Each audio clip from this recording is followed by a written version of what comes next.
سامنے اپنی گزارشات کو رکھ چکا ہوں کہ مرزا محمد علی دہلوی جہلم کا ایک شخص ہے جس کی زبان صحابہ کے اوپر دراز ہے، جو سیدنا امیر معاویہ کی ایسی توہین کرتا ہے کہ ان کے لیے لفظ مامو پارٹی کا ایک طنزیہ انداز میں نام رکھا، اور اس کے ماننے والے بھی عقل کے ایسے اندھے ہیں کہ ان کو یہ پتہ نہیں یہ مامو کس کو کہہ رہا ہے۔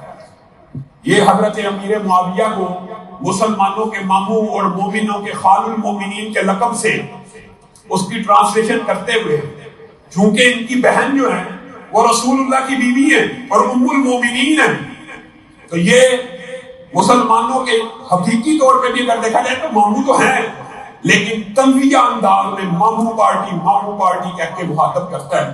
بدتمیز ہے، بد زبان ہے، جھوٹا ہے، کذاب ہے، اور اس کے جھوٹ کا اور کذب کا حالیہ واقعے سے اگر اس کے ماننے والے چاہیں، اگر اللہ تعالیٰ چاہے تو ان کو اس ایک واقعے سے ہدایت دے دے، اور ہماری دعا اللہ تعالیٰ ان کو ہدایت مل جائے۔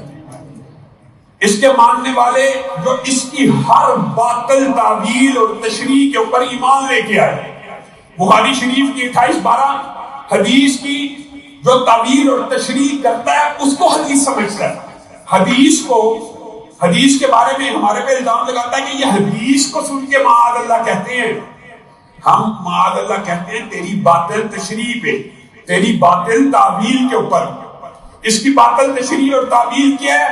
وہ جرت جو رافضیوں کو 1400 سال میں نہیں ہوئی، اس نے وہ جرت کا مظاہرہ کر کے کہا کہ سیدنا امیر معاویہ کا جو گروہ ہے، سیدنا امیر معاویہ کے گروہ میں قتل عثمان کے معاملے میں کون کون سے صحابی شامل تھے؟ ہزاروں صحابہ شامل تھے کہ نہیں؟ شامل تھے۔ طلحہ زبیر شامل تھے کہ نہیں؟ عشرہ مبشرہ جنتی ہیں یا نہیں؟ امی عائشہ شامل تھی یا نہیں؟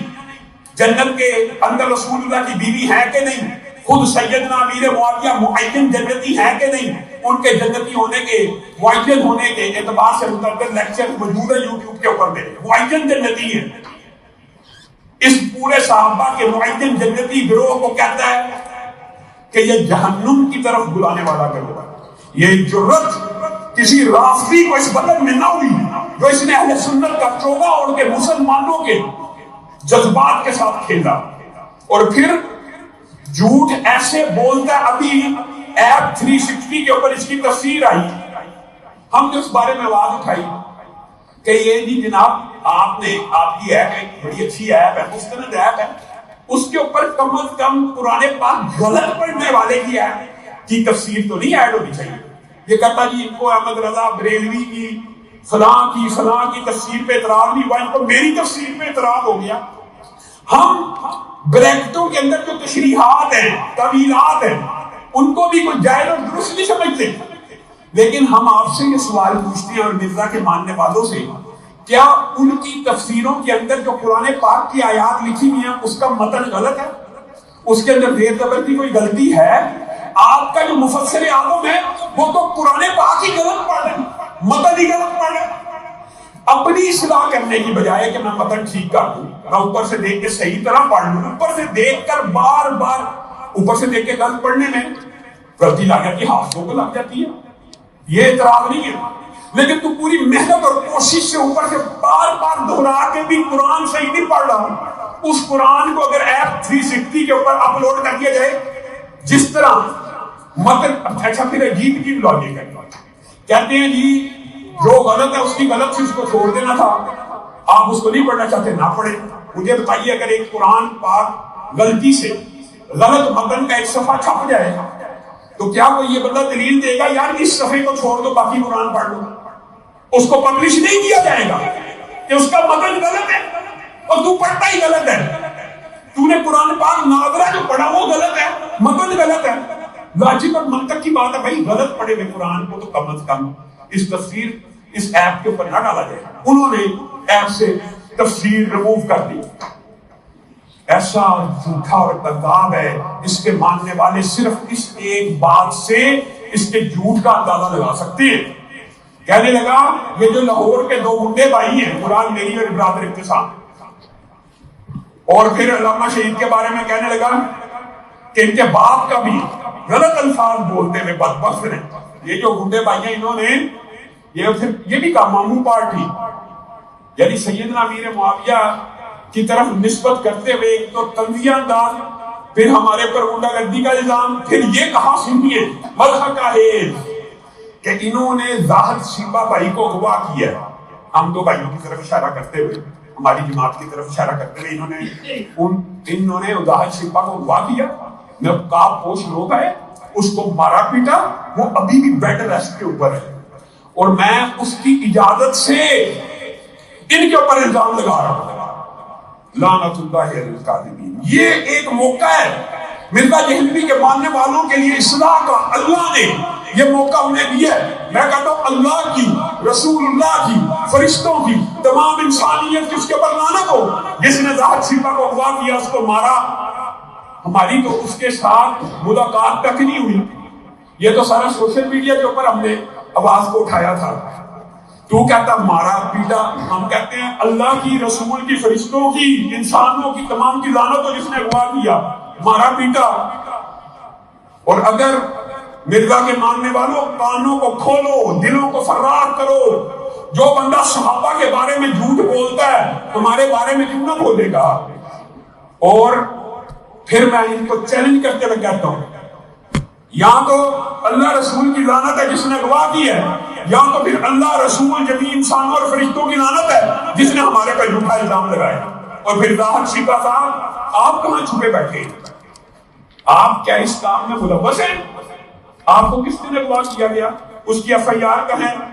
یہ پاکستان ہے کہ کوئی جنگل ہے کہ آپ کو دن دیہڑے اغوا کیا گیا، مارا پیٹا گیا، نہ آپ نے تھانے میں کوئی ایف آئی آر درج کرائی، نہ آپ نے کوئی مقدمہ درج کرایا، نہ پورے پاکستان میں کسی کو خبر ہوئی؟ اکیلے مرزا دہلوی، یا تو مرزا دہلوی اتنا بڑا کذاب اور مفتری ہے کہ اپنی طرف سے پورا واقعہ بنا لیا، یا آپ نے اس سے یہ جھوٹ بولا، آئیں آپ میڈیا پہ، یا تو مرزا کے الزام کی تصدیق کریں کہ ہاں جی ایسا ہی ہوا، انہوں نے مجھے اٹھایا مارا ہے، تاکہ ہمیں بھی پتہ چل جائے آپ بھی کذاب الدجال کی فہرست میں شامل ہیں، یا آپ اس بات کی تردید کریں کہ ایسا کوئی واقعہ سرے سے ہوا ہی نہیں۔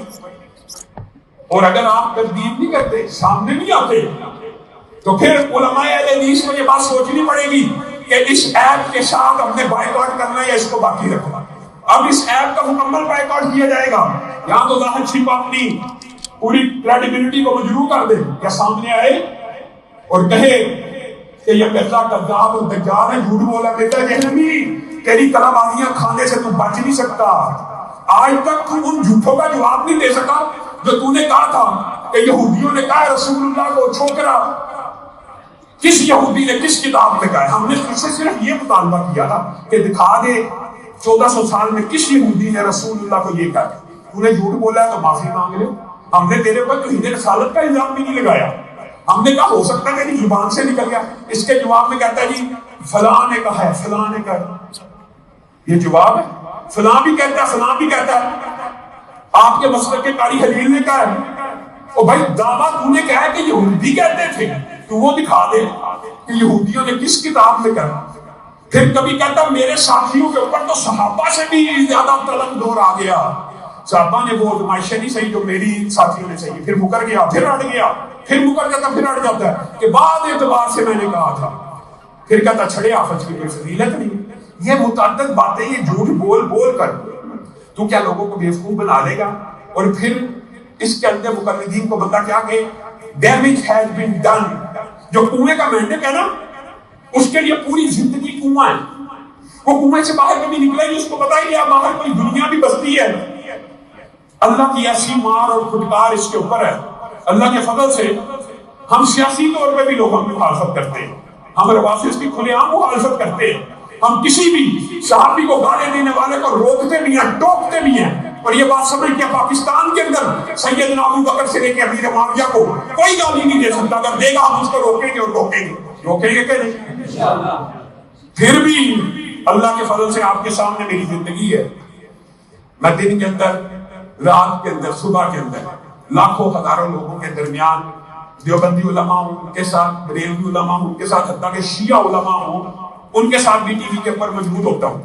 اللہ تعالیٰ نے اس کو ایسی مار ماری ہوئی ہے، اس کی بدتمیزیوں کی وجہ سے، گستاخیوں کی وجہ سے یہ اپنے گھر سے نہیں نکل سکتا، اپنے گھر سے نہیں نکل سکتا۔ گھر سے نکلے تو اس کو پتا چلے کنویں سے باہر آ مینڈے تو تجھے پتا لگے باہر کی دنیا کیا، ڈیمیج کس کا ہوا، نقصان کس کا ہوا، دکانیں کس کی بند ہوئی۔ اللہ کے فضل سے سینکڑوں لوگ توحید صحابہ کو چھوڑ کر اہل سنت کے دائرے میں آ گئے۔ تجھے ماننے والے صرف وہ ہیں جو ایک خاص راستی فکر، جن کے ذہن میں بغض صحابہ بنا ہوا، اور عقل کہتے کیا سیدنا امیر معاویہ اور سیدنا علی کے درمیان اللہ کے بارے میں، رسول اللہ کے بارے میں اختلاف تھا؟ کیا ان کا کوئی عقیدے کا اختلاف تھا؟ کیا ان کا 5 نمازوں کا اختلاف تھا؟ کیا ان کا 30 روزوں کے اوپر اختلاف تھا؟ تو ان کے اختلاف کو دین کا اختلاف بیان کرتا ہے، وہ سیاسی اختلاف تھا سیدنا عثمان کے قتل کے اوپر۔ اور پھر جس گروہ کا تو جہنم کی طرف بلانے والا گروہ کہہ رہا ہے یہ سارے جنتی جہنم کی طرف بلانے والے ہیں، معاذ اللہ۔ رسول اللہ اس گروہ کے بارے میں کیا کہتے ہیں؟ یہ میرا بیٹا حسن سردار ہے، یہ مسلمانوں کے 2 عظیم گروہوں کے مابین صلح کر دے گا۔ مسلمانوں کے 2 عظیم، بخاری ہی کی حدیث ہے۔ امیر معاویہ کے گروہ کو بھی مسلمان کا، سیدنا علی کے گروہ کو سیدنا علی نے کہا میرے مقتول اور معاویہ کے مقتول دونوں جنتی ہیں۔